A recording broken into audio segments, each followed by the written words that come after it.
Seigneur Dieu, à prendre au sérieux les abîmes qui nous séparent de toi. Comment les franchir? Comment parvenir jusque dans ta présence?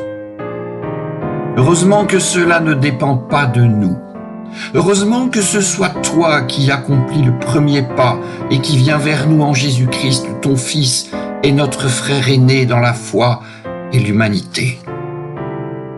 En lui, tu crées un pont entre nous et toi.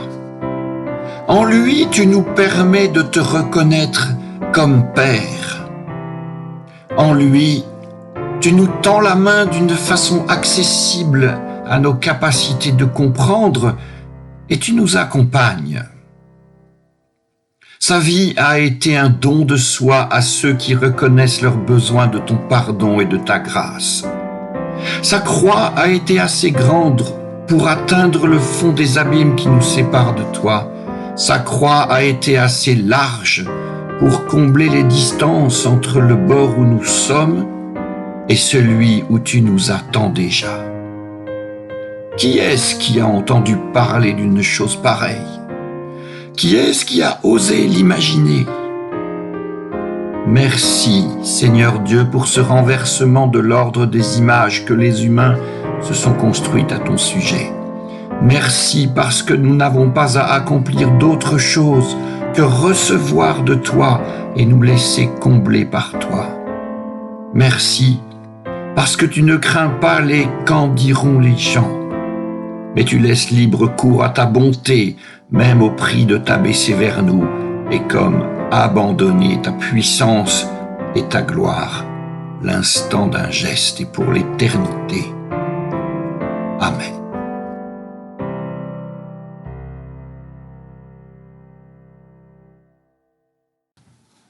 Recherchez le Seigneur, vous tous les humbles de la terre, qui mettez en pratique le droit qu'il a établi. Recherchez la justice, recherchez l'humilité. Peut-être serez-vous à l'abri au jour de la colère du Seigneur. Et un petit peu plus loin, ceci. Le Seigneur parle, « Je maintiendrai au milieu de toi un reste de gens humbles et pauvres. Ils chercheront refuge dans le nom du Seigneur. Et le reste d'Israël ne commettra plus d'iniquité. Ils ne diront plus de mensonges. On ne surprendra plus dans leur bouche de langage trompeur. Mais ils pourront paître et se reposeront sans personne pour les faire trembler. » Considérez, frères, qui vous êtes, vous qui avez reçu l'appel de Dieu. Il n'y a parmi vous ni beaucoup de sages aux yeux des hommes, ni beaucoup de puissants, ni beaucoup de gens de bonne famille. Mais ce qui est folie dans le monde, Dieu l'a choisi pour confondre les sages. Ce qui est faible dans le monde, Dieu l'a choisi pour confondre ce qui est fort. Ce qui dans le monde est vil et méprisé, ce qui n'est pas, Dieu l'a choisi pour réduire à rien ce qui est, afin qu'aucune créature ne puisse s'enorgueillir devant Dieu.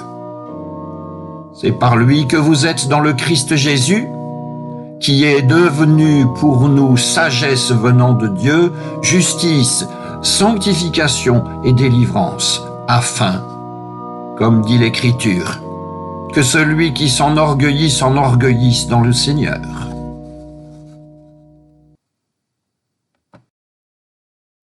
À la vue des foules, Jésus monta dans la montagne.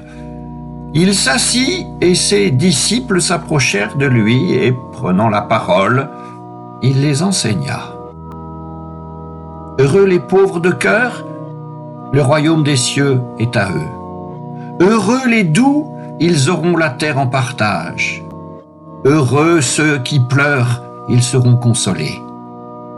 Heureux ceux qui ont faim et soif de la justice, ils seront rassasiés.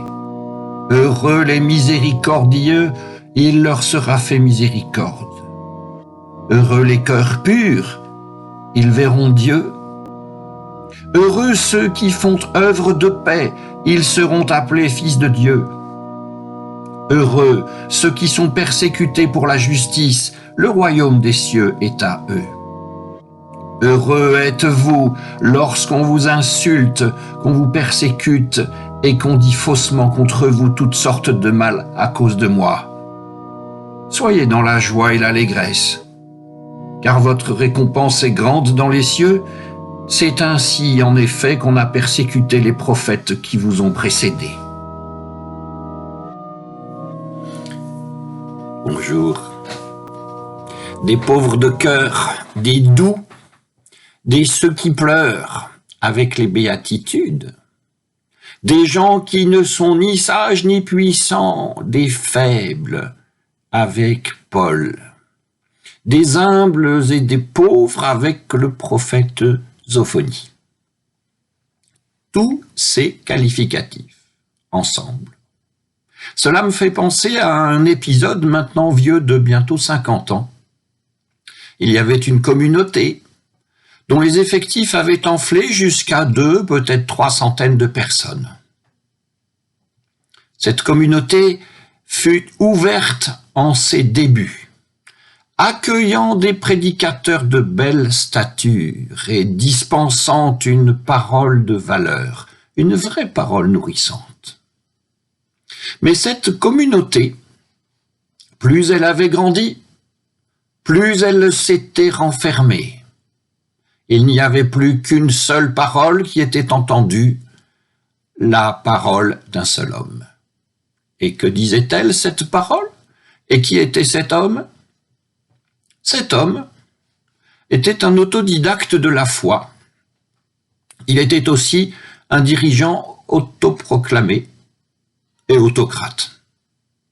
Sa parole n'avait à peu près qu'un seul thème: les petits, les pauvres de cœur, les ni sages ni puissants, les faibles, évidemment proclamés bienheureux, stature glorieuse du petit, à laquelle chacun devait s'efforcer d'atteindre, chacun, c'est-à-dire tous, sauf un, et vous devinez lequel. Tous sauf lui. Cette histoire de foi chrétienne qui commença avec grâce et bénédiction devint en assez peu de temps une affaire de domination, puis de révolte, puis de déchirement.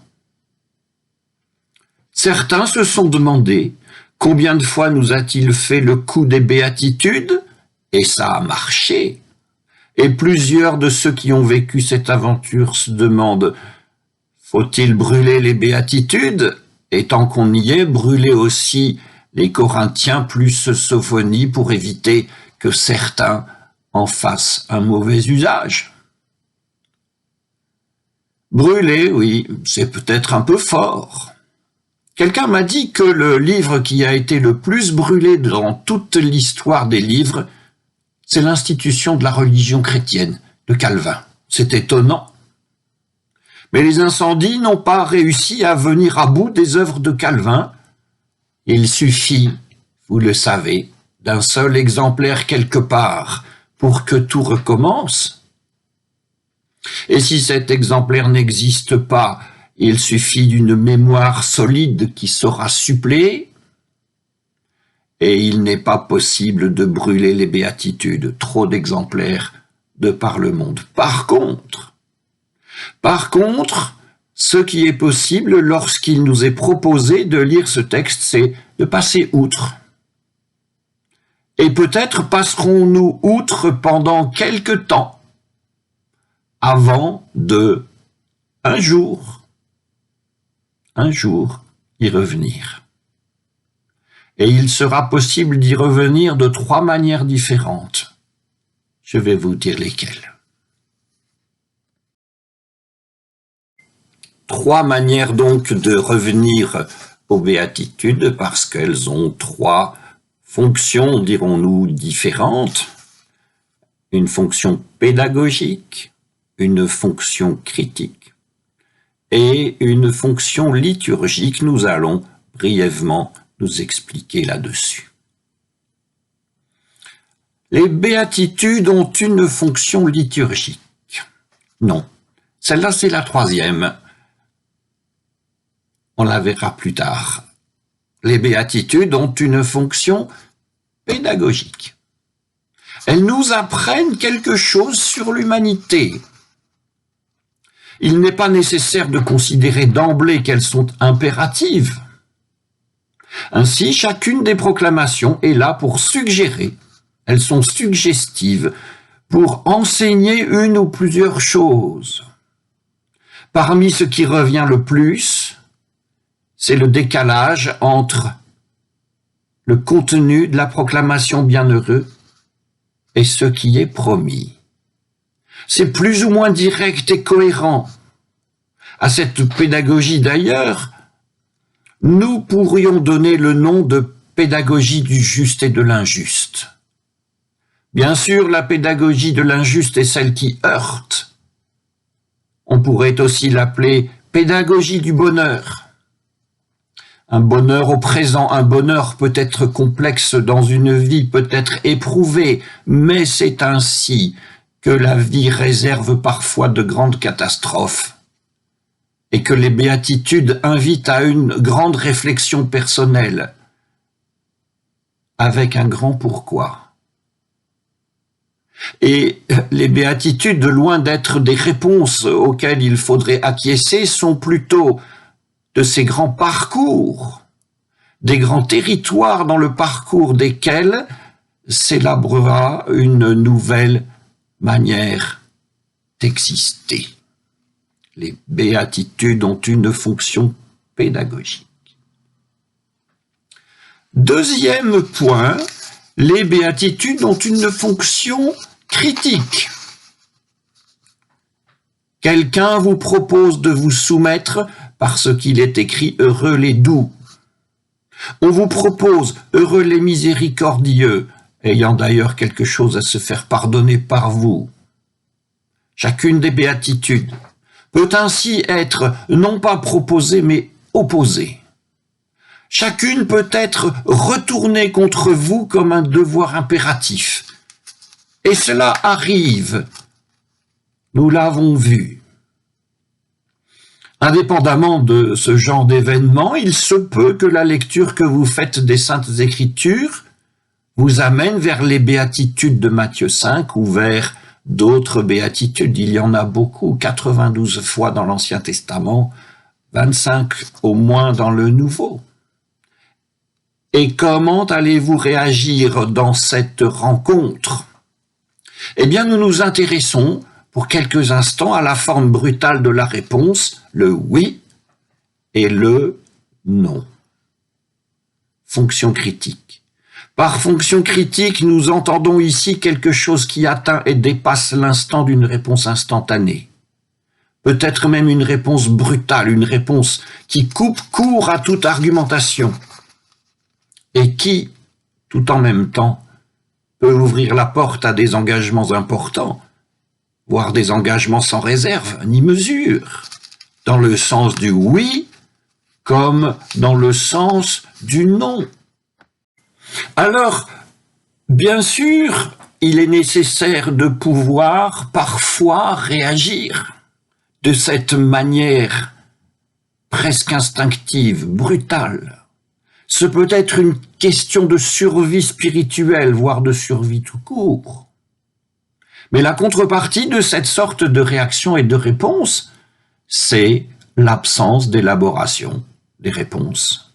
C'est l'absence aussi de possibilité de fraternisation. Vous voyez, la fonction critique et la fonction pédagogique, loin de s'exclure, loin de jamais s'exclure, et parfois elles s'excluent, ces deux fonctions sont là pour, sans doute, se compléter.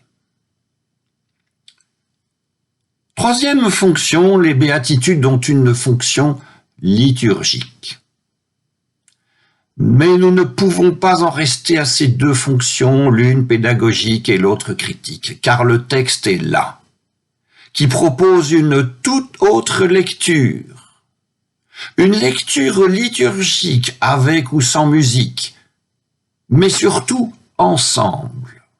En lisant l'ensemble du texte, sans trier telle ou telle phrase, parce que vraiment ça ne passe pas. la liturgie, mes amis, prend donc tout et le partage entre tous. Non, elle le distribue tout entier à chacun. Ce que ça change, la liturgie me donne à entendre par la voix de mes sœurs et mes frères ce que sans eux je n'entendrai jamais. Et elle me fait dire, la liturgie, ce que sans elle je ne dirai jamais. Est-ce que ça change quelque chose? Oui. Le sens d'un texte, d'où vient-il? Il vient de ce qui peut être compris. Mais si la situation est particulièrement tendue ou critique, dans quel sens cela va-t-il aller? Et d'où le sens viendra-t-il? Voyez-vous? Disons d'abord que nul n'est obligé de se faire obligation de comprendre ce genre de texte que notre tradition nous propose de lire. Oui, il est permis de laisser de côté. Mais, si l'on décide de persister, la liturgie propose une lecture particulière, très particulière, globale, simultanée. Et peut-être que parfois le texte s'éclaire presque comme de lui-même et le lecteur en est tout bouleversé. Et maintenant,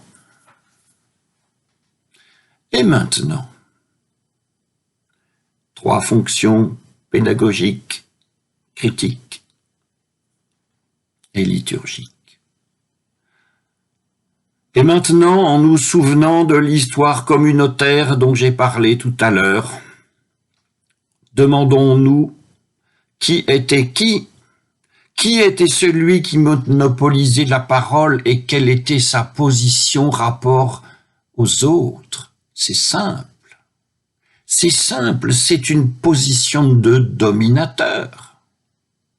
Alors que nous aurions pu espérer, si ce n'était exigé, que tous soient égaux. Et les béatitudes auraient pu être la règle d'une communauté fraternelle. Mais, dans cette histoire que je vous conte, cela n'advint pas. Mais, dans le 5e chapitre de l'évangile de Matthieu, celui qui prononce les béatitudes, qui est-il? Tout en haut de sa montagne? Il n'est supérieur qu'en apparence, et j'oserais dire que par nécessité acoustique. Il n'est supérieur qu'en apparence, il n'est même pas égal. Le récit de son ministère public nous apprendra qu'il est le serviteur de ses semblables, et qu'en accomplissant les Écritures, il est le serviteur du sens. C'est par lui que les béatitudes sont prononcées, et c'est par lui aussi qu'elles deviennent compréhensibles, une compréhension concrète qui mène et mènera toujours à la vraie vie. Amen.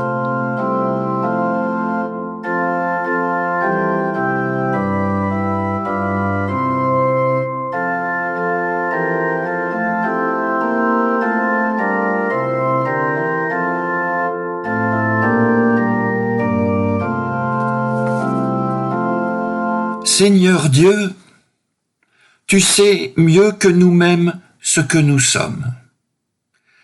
Des êtres de passage, pétris de rêves et de poussière, mais sur lesquels tu poses ton regard d'amour et de tendresse. Ce matin, nous voulons te répondre en te disant notre prière comme un engagement. Nous voulons résister aux mots inutiles qui défont plus qu'ils ne construisent. Nous voulons écouter avec humilité et patience, accepter les paroles qui alertent et qui instruisent. Nous voulons vivre avec lucidité et espérance, ne portant pas des projets au-dessus de nos forces, ne nous résignant pas aux souffrances de la terre. Nous voulons te servir librement, t'appeler quand nous ne comprenons pas, t'obéir quand nous te comprenons assez. Nous voulons accueillir ton pardon qui nous délivre de nos culpabilités et de nos regrets. Nous voulons vivre cette journée que tu nous donnes comme une fête à laquelle tu nous invites. Voici, Seigneur Dieu, nous nous tenons devant toi pour faire ta volonté. Donne-nous, nous t'en prions, le courage, la force et la sagesse de transformer l'essai et de nous élancer sur ce chemin que tu nous as ouvert en Jésus-Christ, avec lequel nous te prions. Notre Père qui es aux cieux, que ton nom soit sanctifié, que ton règne vienne, que ta volonté soit faite sur la terre comme au ciel. Donne-nous aujourd'hui notre pain de ce jour. Pardonne-nous nos offenses, comme nous pardonnons aussi à ceux qui nous ont offensés. Et ne nous laisse pas entrer en tentation, mais délivre-nous du mal. Car c'est à toi qu'appartiennent le règne, la puissance et la gloire pour les siècles des siècles. Amen.